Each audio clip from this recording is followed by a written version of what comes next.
Hey, what's up, everybody? I'm here to give you guys my review for Impact Wrestling for November 5th, 2019. So I'm just going to get right into the video. So we had the commentary team of Don Callis and Josh Matthews. I really hate Don Callis on commentary. He's just really not good. Um, he just really doesn't really bring a lot to the table. Everything that he says isn't really good, and it feels like Josh Matthews is just carrying the team half the time. So, yeah. Um, then outside, we see OVE celebrating the fact that Sami Callihan won the Impact World Heavyweight Championship. I even love how he threw in that line. Um, we're not celebrating with a little bit of the bubbly. We're celebrating with real alcohol like real men. Obviously, that's a reference to the world champion in another company, but we won't talk about that here. But yeah, he said there's some celebrations going on all night, and he's wicked happy. It was pretty damn awesome. It kicked right off with the match. It was Moose versus Willie Mack. This match was really good. I really enjoyed this match. Um, Moose and Willie Mack just really started taking each other out with clotheslines and stuff. Eventually, Moose gets the advantage when he, throws him into the post, and then he starts to tug at the back of Willie Mack. He hits a wicked um, going to hell on him, which was cool. And then eventually Moose starts hitting strikes, but Willie Mack starts to no sell them. Eventually behind the referee's back, he thumbs him in the eye. But then Willie Mack just takes his head off with clotheslines, and they get into like um, who could do better high power moves, Moose or Willie Mack, but they do clotheslines and big boots and such. It was pretty goddamn cool. Um, Willie Mack hits a wicked power bomb on Moose, which was cool. Moose hits a superplex onto him, and he kicks up, and then Willie Max kicks up himself, and eventually,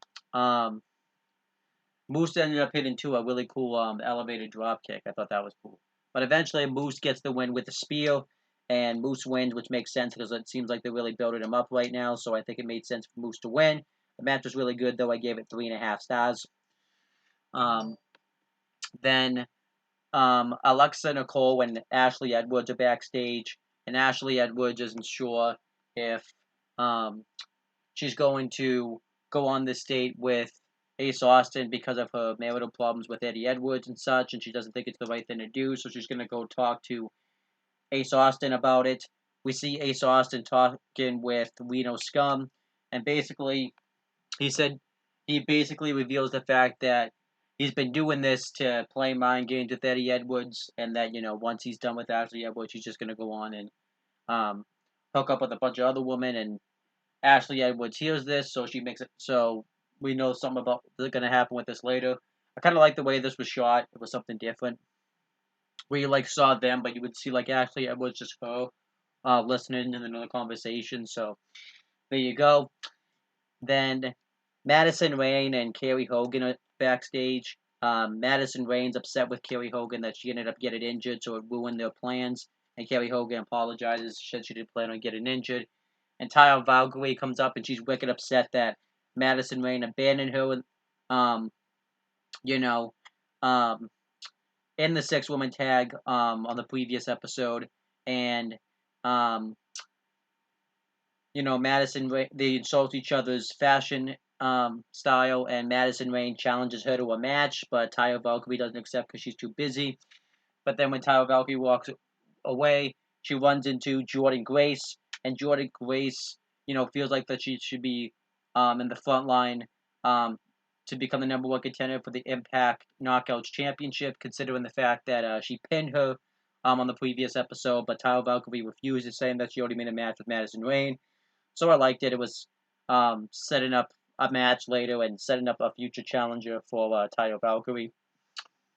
Then we had um, Michael Elgin versus Falaba. This match was very good. I was very surprised about this.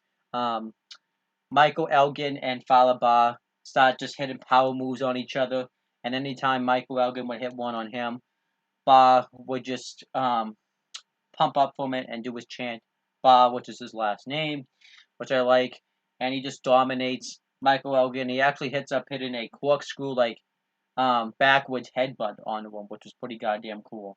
And Michael Elgin starts to get the heat on Fallah Bahh. He hits a drop kick right across the back. He throws him on the outside into the post. And he hits a lot of high power moves. He ends up hitting a wicked suplex onto Fallah Bahh, which they almost missed because they were going to commercial when it happened, but it was still really goddamn cool. He hits he starts tugging in the knees. Fallah Bahh mounts a comeback. He goes for the Vader bomb a ton of times, but he doesn't get it. Michael Elgin hits a wicked Olympic slam. He hits a exploder suplex. He hits a wicked belly to back suplex off the top turnbuckles onto Fallah Bahh, which was cool. And Fallah Bahh starts to nose so these. He hits wicked headbutts. He starts mounting to comeback. He hits a one power slam. But then he ends up hitting a power slam, and he puts his shoulder into his gut. But then eventually Michael Elgin gets the win when he makes Fallah Bahh taps out with a crossface. But this match was very good. I was very surprised about it, and I definitely wouldn't mind seeing them wrestle again. But the match was very good. I give it 3 3/4 stars. Then Ashley Edwards is backstage, and Ace Austin comes up to her, and he's asking about plans later for the dinner date. But Ashley Edwards says that she just wants to skip dinner, and you can just come right to my hotel room. And she gives him her code, so something's being planned. Then OVE continues to celebrate. They insult some people backstage. They even insult Tommy Dreamer, calling him fat, saying that he can't have any cake, but they don't want to start any fights since, they've been kind of drinking and such, and they just want to celebrate Sami Callihan being the Impact World Champion. I like this all, though. It was very good stuff. Then it shows a flashback moment of the week for Impact, and it showed a Impact Grand Championship match that Moose and Marufuji had back in 2017. And then the North get interviewed, and they talk about how they could be singles wrestlers, but they choose to be tag team wrestlers. And apparently Marufuji misheard them. When he said open challenge, they meant tag team. So they make another challenge to Marufuji, but this time in a tag team match where he has to pick a tag team partner, and they face them on the next episode, and they'll put the Impact World Tag Team Championships on the line. We find out that match is made official later, and we find out that his tag team partner is going to be Eddie Edwards, so I'm pretty excited about that match. Then we finally had it. We had Joey Ryan versus Ken Shamrock. This match was crap.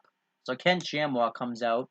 He looked better here, I guess. He still looks old as crap, and I have no interest to really see Ken Shamrock wrestle. But he came out, and he was in basketball shorts and sneakers. He wasn't even in traditional wrestling gear, so it just showed you that he wasn't taking this match seriously. And they lock up with each other, and Ken Shamrock doesn't want to shake his hand because he's afraid that Joey Ryan's gonna make him do the dick spot.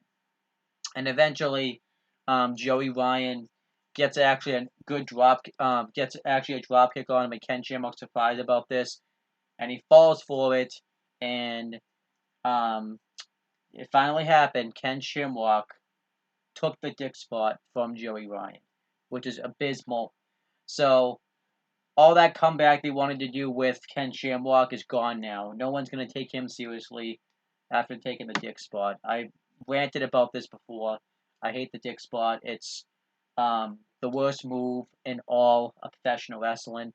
It just makes professional wrestling look like a joke. So I really don't like it. But yeah. So Ken Shamrock finally took the dick spot, but then eventually he takes out Joey Ryan with a couple of clotheslines and beats him with the ankle lock, and that's that. But I hated this match. This match was absolute crap. I hate Joey Ryan. I can't believe they signed him to a contract. I gave it -5 stars. It was really bad. It was awful. Then OVE continues the celebration. There was Sultan, El Jefe, and various people backstage, and Jake Christ is trying on his jacket and stuff, and Rich Swann comes up and says, this used to be my old friend, and he's just not behaving well, and that was that. So that sets something up for later. Then we had Taya Valkyrie with Johnny Bravo versus Madison Rayne. It was kind of funny because they said Kerry Hogan was accompanying her, but she was nowhere to be seen, so that was kind of funny. Um, and this really was a nothing match, but it did its job. You know, Taya Valkyrie dominates early, and she beats the crap out of Madison Rayne, and then Madison Rayne gets the heat.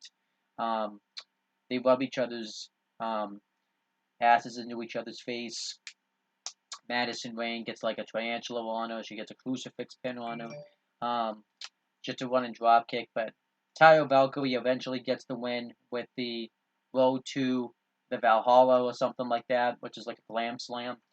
After Madison Rayne has the match won, and you know, um, Johnny Bravo carries this dog, which this week, or at least in this episode, was named Heenan, which obviously is a reference to a husband who used to be in Impact Wrestling.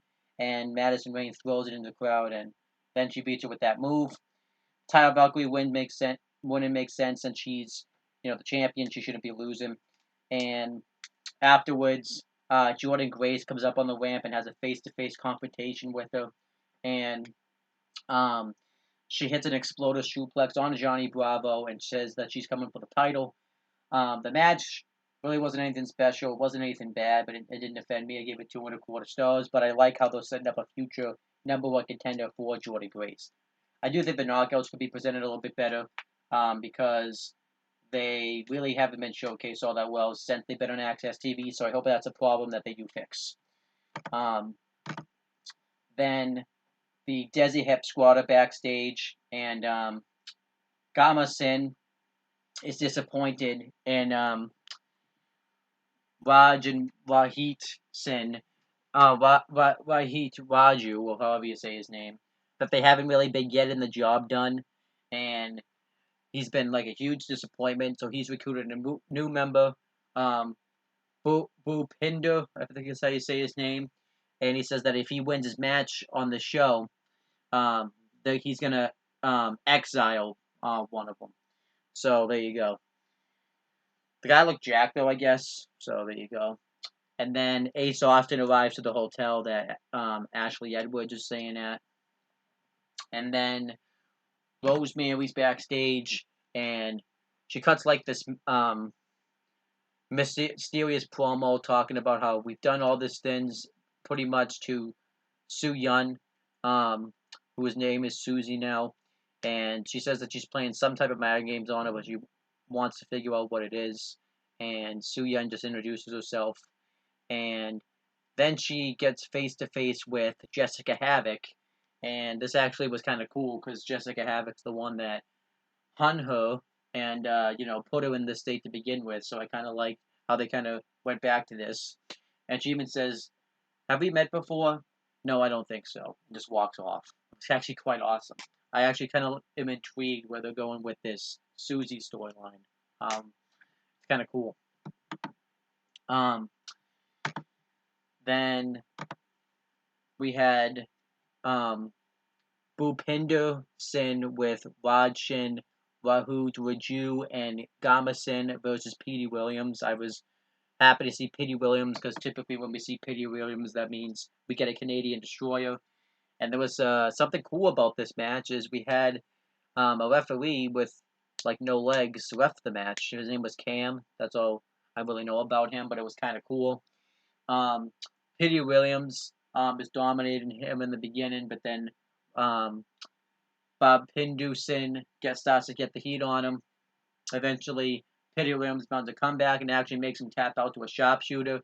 So the match was good, actually. I give it 3 stars. I thought that Bob Pindusin looked very impressive. And I was actually kind of surprised he didn't win since this was like, his first match.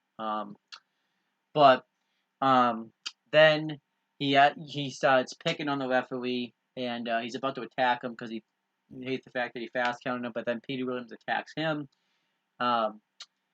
The referee Cam hits a Tiger Fang kick on him, and then Petey Williams hits the Canadian Destroyer on him, and then the referee Cam hits a shooting star press.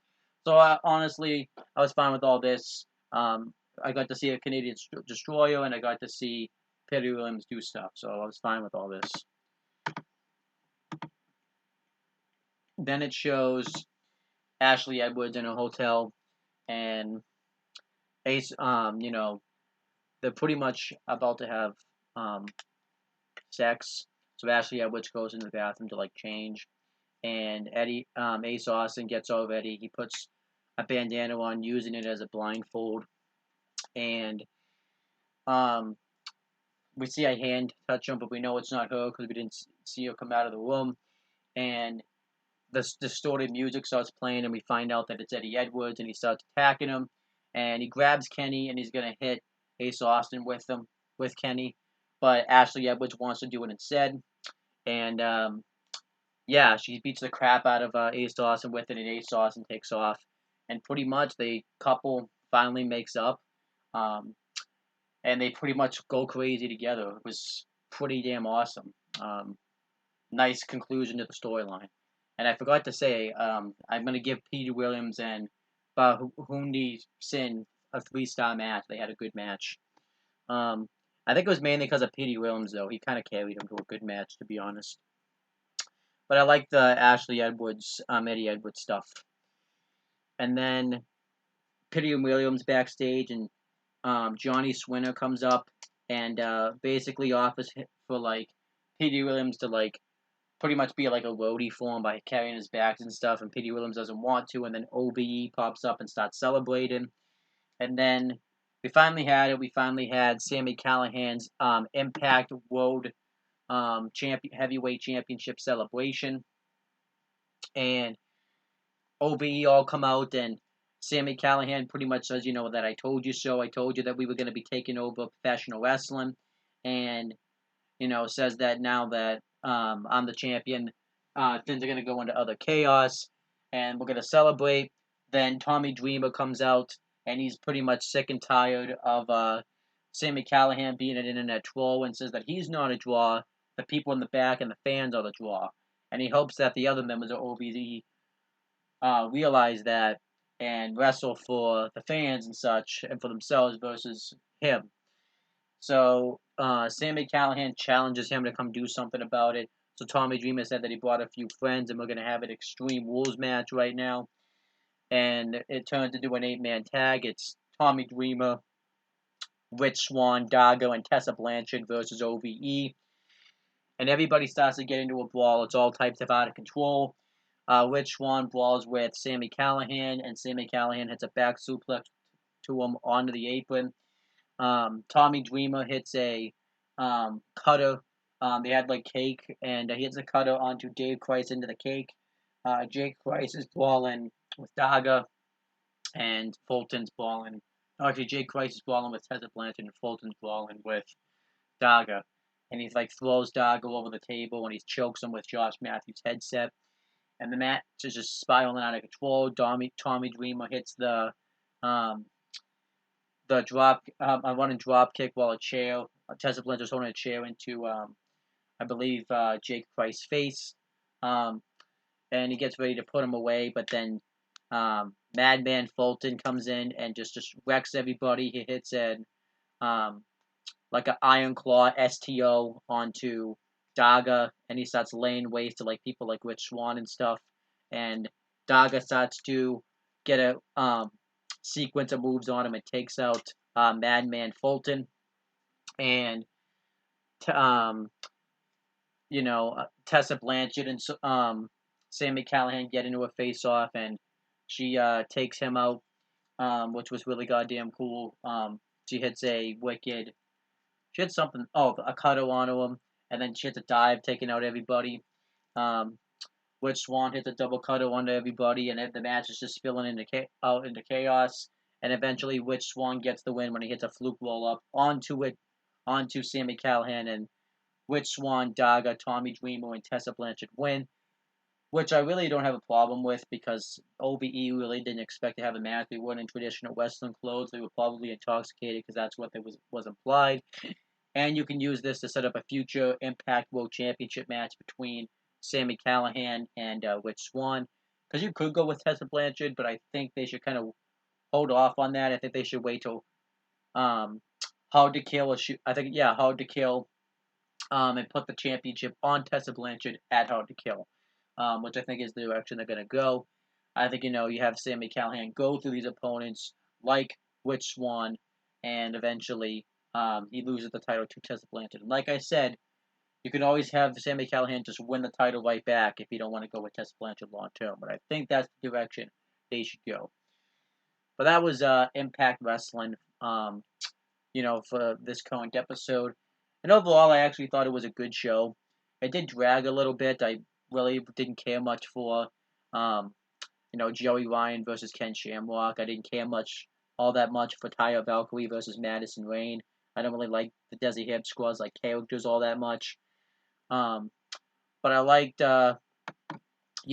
everything with OVE, with the celebration and everything. I liked the Ashley Edwards, ASOS, and Eddie Edwards storyline. And I thought I liked how they set up a tag title match for the next episode. I liked, Fallah Bahh versus Michael Elgin, Moose versus Willie Mack. So I thought it was a relatively good show. Not a show I was expecting to see with the second episode on Access TV. But I'm gonna give the show a B minus. I'll give it a 81 out of 100. I thought it was just relatively a good show. And that's pretty much it, guys. Thank you guys for watching this video. Please make sure you guys like, comment, and share this video so people watch it. Make sure you guys subscribe to this channel for more content and click on the bell. So that way every time I upload a video, you guys get the notifications for it. And make sure you guys do the same thing for my CM brothers. I know I'm talking to the YouTube channels. And that's pretty much it, guys. Talk to you later.